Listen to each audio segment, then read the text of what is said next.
शांताकारं भुजंगशयनं पद्मनाभं सुरेशं विश्वाधारं गगनसदृशं मेघवर्णं शुभांगं लक्ष्मीकान्तं कमलनयनं योगिभिर्ध्यानगम्यं वंदे विष्णु भवभयहरं सर्वलोकैकनाथं।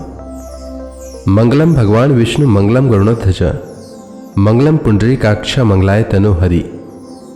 ओम नमो भगवते वासुदेवाय। आज का दिन आप सभी के लिए मंगलमय हो।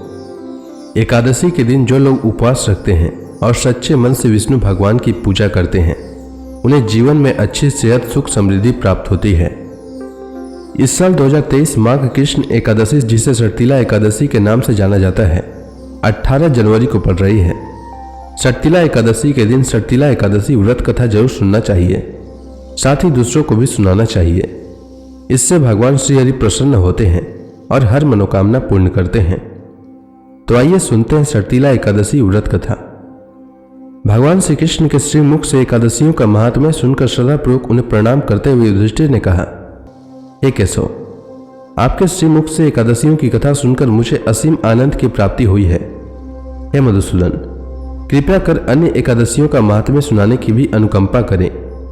भगवान श्री कृष्ण ने कहा, हे युधिष्ठिर, अब मैं माघ मास के कृष्ण पक्ष की एकादशी, जिसे सटतिला एकादशी के नाम से जाना जाता है, उसकी कथा सुनाता हूं। तुम ध्यानपूर्वक श्रवण करो। एक बार दालभी ऋषि ने पुलत्स्य ऋषि से पूछा, हे ऋषि श्रेष्ठ, मनुष्य मृत्यु लोक में ब्रह्म हत्या आदि महापाप करते हैं और दूसरे के धन की चोरी तथा दूसरे की उन्नति देखकर ईर्ष्या आदि करते हैं।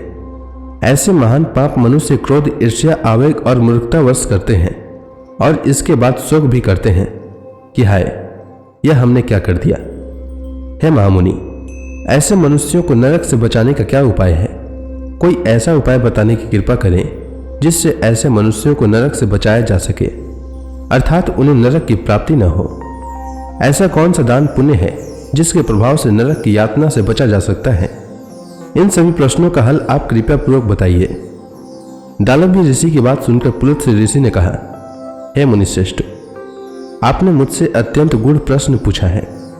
इससे संसार में मनुष्यों का बड़ा लाभ होगा। जिस रहस्य को इंद्र आदि देवता भी नहीं जानते, वह रहस्य मैं आपको अवश्य ही बताऊंगा। माघ मास आने पर मनुष्य को स्नान आदि से शुद्ध रहना चाहिए और इंद्रियों को वश में करके तथा काम, क्रोध, लोभ, मोह, ईर्ष्या तथा अहंकार आदि से सर्वदा बचना चाहिए। पुष्य नक्षत्र में गोबर के पास तिल मिलाकर उपले बनाना चाहिए। इन उपलों से 108 बार हवन करना चाहिए। जिस दिन मूल नक्षत्र और एकादशी तिथि हो तब अच्छे पुण्य देने वाले नियमों को ग्रहण करना चाहिए। स्नान आदि नित्य कर्म से देवों के देव भगवान श्री हरि का पूजन व कीर्तन करना चाहिए।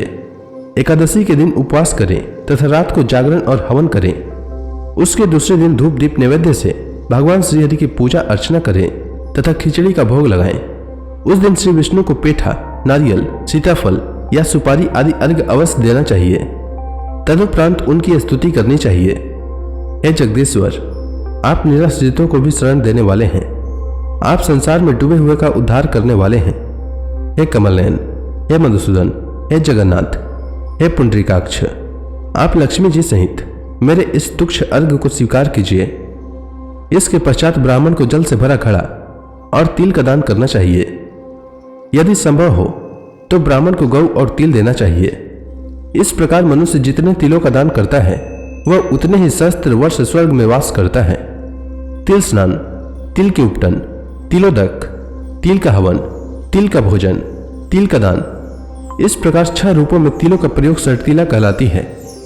इससे अनेक प्रकार के पाप नष्ट हो जाते हैं। इतना कहकर पुलत्स्य ऋषि ने कहा, अब मैं एकादशी की कथा सुनाता हूं, तुम ध्यानपूर्वक श्रवण करो। एक बार नारद मुनि ने भगवान श्री हरि से सटतिला एकादशी का महात्म्य पूछा।